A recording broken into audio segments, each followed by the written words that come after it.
अध्यक्ष महोदय, या क्षणाला या कांद्याचे भाव पडलेत म्हणून लासलगावमध्ये काही शेतकरी पाण्याच्या टाकीवरून चढले आत्महत्या करण्यासाठी. पोलीस तिथले ऑफिसर्स त्यांना समजवण्याचा प्रयत्न करतात. अध्यक्ष महोदय, मंत्र्यांबरोबर माझी उपमुख्यमंत्री आणि आताचे म्हणजे एकनाथराव शिंदे यांचं मी लक्ष मला वेधायचं आहे. या देशातील कांद्याच्या उत्पादनापैकी 60% कांदा या राज्यात आणि या राज्यातील जो कांदा उत्पादन होतो त्यातला 60% कांदा हा नाशिक जिल्ह्यातला आहे. अध्यक्ष महोदय, आज एकदम भाव पडलेले आहेत. झालंय काय की खर्च वाढलेला आहे अध्यक्ष महोदय, आणि या खर्चामुळे जे आहे आज प्रति क्विंटल 1500 रुपये खर्च येतो आहे प्रति क्विंटल. सन्माननीय प्रधानमंत्र्यांनी सांगितलं होतं की दुगुणा आपल्याला प्राइस मिळालं पाहिजे, कॉस्ट मिळाली पाहिजे शेतकऱ्यांना. माझं काय म्हणणं आहे की 1500 जाऊ द्या, त्यातला 750 रुपये जरी दिले, 2250, तरी मला असं वाटतं की ते त्याच्यामध्ये काहीतरी अर्थ निर्माण होईल. परंतु आज झाले काय, बांगलादेशामध्ये कांदा निर्यात होत होता, त्याने 10% आयात कर लावलं, यांनी 20% निर्यात कर. आता हे 30% झाल्यानंतर आपला शेतकरी आणि व्यापारी हा आंतरराष्ट्रीय बाजारपेठेत टिकत नाही. त्यामुळे तिथले जे आहे जे व्यापारी खरेदी आंतरराष्ट्रीय जे व्यापारी आहेत खरेदी करणारे ते सुद्धा जे आहेत आपल्यापासून तुटतात आणि पाकिस्तान, इराण वगैरे इतर ठिकाणी जातात. माझं आपल्याला सांगणं आहे एकनाथराव शिंदे आणि मंत्री महोदय दोघांना, आपण त्वरित जे आहे भारत सरकारला सांगितलं पाहिजे की तुमचं 20% निदान जो काही निर्यात मूल्य आहे ते ताबडतोब हटवण्याची गरज आहे आणि ते होऊ शकतंय. फक्त तुम्ही जाऊन त्यांना ते सांगितलं पाहिजे. अध्यक्ष महोदय, याच्यात काय करता येईल आपल्याला? अध्यक्ष महोदय, याच्यामध्ये आपल्याला एक करता येईल की हा नेहमी जो आहे उत्पन्न होणारा हा जो प्रश्न जो आहे त्याच्यामध्ये जर आपण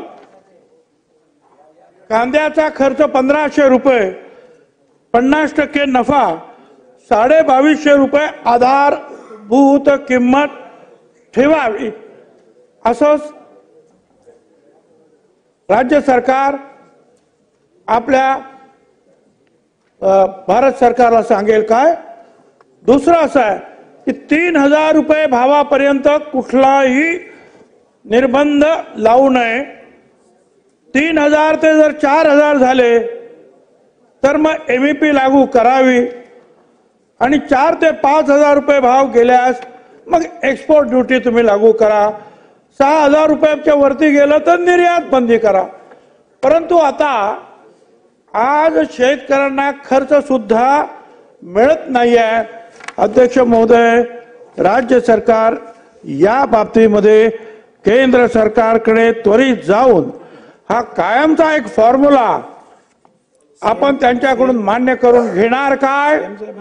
2250 रुपये आधार मूल्य किंमत त्याची ठरवली जाईल का कांद्याची, हा एक भाग. आणि त्याच्यानंतर जर कांद्याचा भाव वाढत गेला तर टप्प्याटप्प्यानं कशा रीतीनं त्याच्यावर आपल्याला टॅक्सेस लावता येतील हे सुद्धा मी सांगितलं.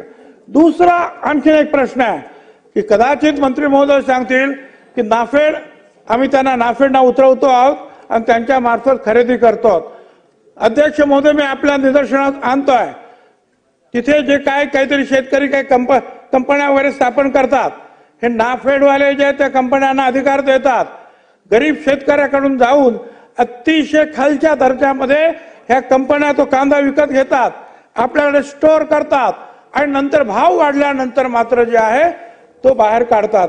त्याच्यामुळे शेतकरी तर मरतो आणि मधले जे काही असतील, कदाचित राजकारणी असतील, काही पुढारी असतील, त्यांचं ते फावतं. म्हणून या नाफेडनं सुद्धा जे आहे 2250च्या खाली जो आहे त्याच्यावरतीच कांदा खरेदी केला पाहिजे किंवा त्याने मार्केटमध्ये उतरला पाहिजे। अध्यक्ष महोदय, मी जे काही आपला प्रश्न निर्माण उभे केलेले आहेत हे सातत्यानं निर्माण होणारा हा प्रश्न आहे आणि म्हणून जे आता सूचना मी केलेल्या आहेत त्या घेऊन त्वरित राज्य सरकार भारत सरकारकडे जाईल आणि त्याच्यावर हा उपाय शोधेल काय।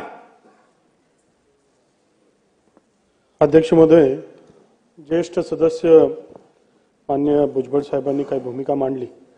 अध्यक्ष महोदय, आपल्याला माहिती आहे की शेतमालाचा जो आयात किंवा निर्यातचा निर्णय असतो हा केंद्र सरकारच्या माध्यमातून होतो।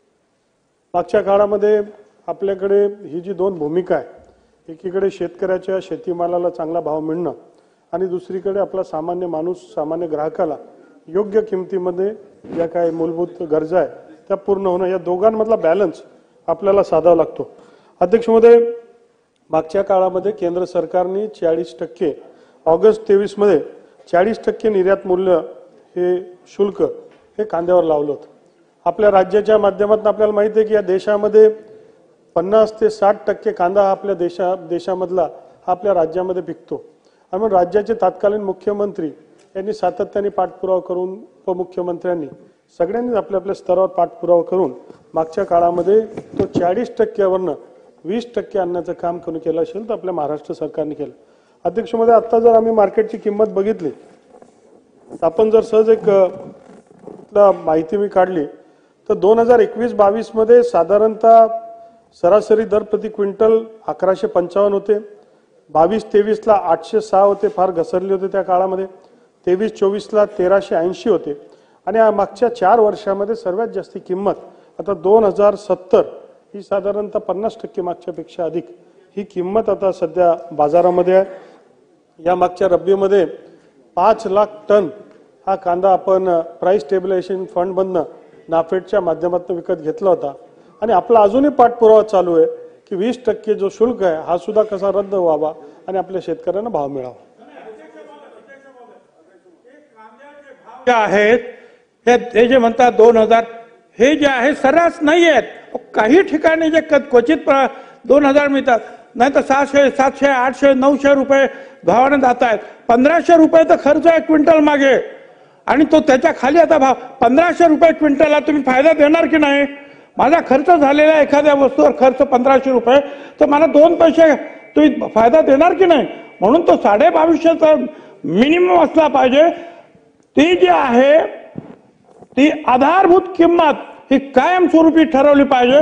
तुम्ही जो म्हणता मला मान्य आहे की शहर आणि ग्रामीण याचा जो आहे आपल्याला समतोल साधायचा, म्हणून मी तुम्हाला एक गोष्ट दिलं की जो आहे 3000 रुपये पर्यंत जे आहे तुम्ही निर्बंध लावू नका, त्याच्यावरती 3 ते 4 पर्यंत गेला तुम्ही एक्सपोर्ट प्राइस काय तो आहे मिनिमम तो लावा, 4000 ते 5000 ड्युटी लावा, पुढे काय लावा ना, नंतर बंद करा, 6000 झाले तर बंद करा, निर्यात नाही।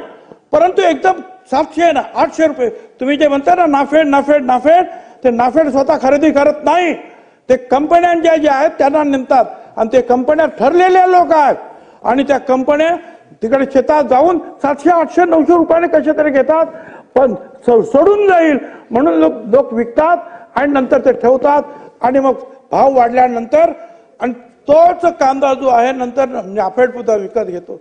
अध्यक्ष महोदय, खाली फार अंधाधुंद चाललेले आहे अध्यक्ष महोदय आणि म्हणून आज शेतकरी जे आहेत पाण्याच्या टाकीवर चढले। माझी जे आहे उपमुख्यमंत्री जे बसलेले आहेत त्यांना मी विनंती करतोय की आपण अनेक वेळेला अनेक प्रश्न घेऊन जे आहेत भारत सरकारकडे जाता आणि प्रश्न सोडवता, ही आनंदाची गोष्ट आहे, पण मग या कांद्याचा प्रश्न सुद्धा कायमचा मार्गी लावण्यासाठी मी जे काही सांगितलं त्याप्रमाणे आधारभूत किंमत 2250 रुपये आणि त्याच्यानंतर जर वाढत गेली तर टप्प्याटप्प्यानं जे आहे तुम्हाला जे इतर निर्बंध लावता येतील। एक लक्षात घ्या, खर्चाच्या पेक्षा तुम्ही अर्धा आम्हाला फायदा देणार की नाही शेतकऱ्याला? काय 2000 रुपये म्हणून तुम्ही सांगणार? 2000 रुपये नाही येतो, 700, 800, 1000, 1500 पर्यंत चालतो, खर्चच माझा 1500 रुपये आहे। त्याच्यामध्ये अवकाळी पाऊस, त्याच्यामध्ये आणखीन काहीतरी भानगडी आणि त्याच्यामुळे जे आहे आणखी नुकसान। अध्यक्ष महोदय, भारत सरकारकडे जाऊन ताबडतोब याचा तुम्ही जो आहे निपटारा करणार की नाही या प्रश्नाचा कायमस्वरूपी हा प्रश्न आहे आमच्या मतदारसंघातमुळे राज्यातले 4-5 जिल्हे जे आहेत ग्रासलेले आहेत या सगळ्या प्रश्नांना. अध्यक्ष महोदय, ज्येष्ठ सदस्य भुजबळ साहेब जे मांडतात ते पोट तिडकीने मांडतात ते खऱ्या अर्थाने आपला हा जो कांद्याचा प्रश्न आहे याच्यामधनं कायमस्वरूपी मार्ग निघाला पाहिजे. अध्यक्ष महोदय, मी मान्य भुजबळ साहेबांनी जी मागणी केली, आपण पुढच्या काळामध्ये लवकरात लवकर केंद्राकडे जाऊन आपले जे कांदे उत्पादक शेतकरी यांचे जे लोकप्रतिनिधी यायला तयार असतील यांना सगळ्यांना घेऊन पहिले आपल्या महाराष्ट्रामध्ये आपण एक त्याच्यामधला एक स्ट्रॅटेजी तयार करू, एक प्लॅन तयार करू आणि केंद्र सरकारकडे जाऊन आपल्याला कायमस्वरूपी याच्यामधनं मार्ग काढण्यासाठी एक बैठक घेऊन मार्ग काढण्यात येईल. हा ताबडतोबीनं सोडवण्याचा प्रश्न आहे अध्यक्ष महोदय. उपमुख्यमंत्री बोलतात, ऐकून घ्या. उपमुख्यमंत्री बोलतायत, ऐकून घ्या. उपमुख्यमंत्री बोलतात. भुजबळ साहेबांनी मांडलेला प्रश्न जो आहे अतिशय महत्वाचा आहे आणि कांदा शेतकऱ्यांच्या दृष्टीने जिव्हाळ्याचाही आहे.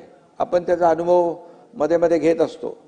जेव्हा अगदीच भाव खाली येतात आणि तेव्हाही परिस्थिती आपल्याला शेतकऱ्यांची असते आणि जेव्हा भाव वर येतात त्यावेळेस ते एक्सपोर्ट ड्युटीचा जो विषय असतो तो यामध्ये खरं म्हणजे आपला एकूण भारताची कांदा पिकवण्याची क्षमता 60% आहे पूर्ण आणि त्याच्यामध्ये 40% महाराष्ट्राचा वाटा आहे.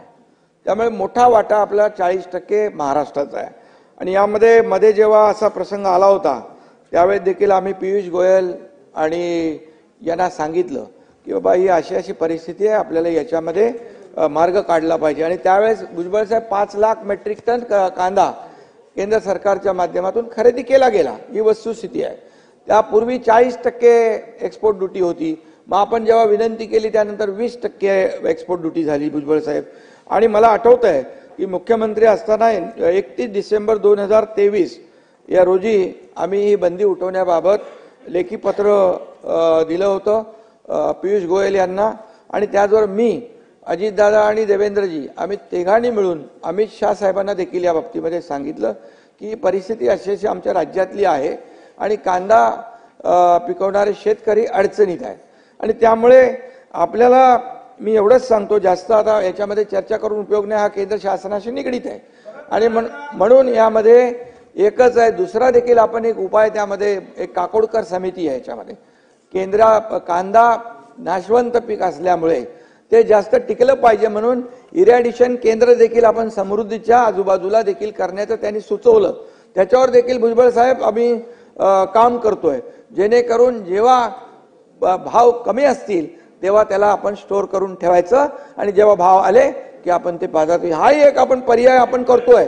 परंतु मी मुख्यमंत्री महोदय आणि मी आणि अजितदादा आम्ही स्वतः या बाबतीमध्ये केंद्र सरकारची पाठपुरावा करू, त्यांच्याकडे जाऊ, त्यांना भेटू. तुम्हाला सोबत आम्ही अमित शाह साहेबांकडे जाऊ आपण आणि हा गंभीर जो विषय आहे हा कायमस्वरूपी निकालात निघाला पाहिजे. या बाबतीत तुमचं मत जे आहे ते सरकारचंही मत आहे, कारण हा शेतकऱ्याच्या पाठीशी उभं राहणार सरकार आहे. त्यामुळे हा विषय कायमचा निकाली लावण्यासाठी आपण त्यांना विनंती करू आणि याच्यातून मार्ग काढू. रोहित पवार बोला.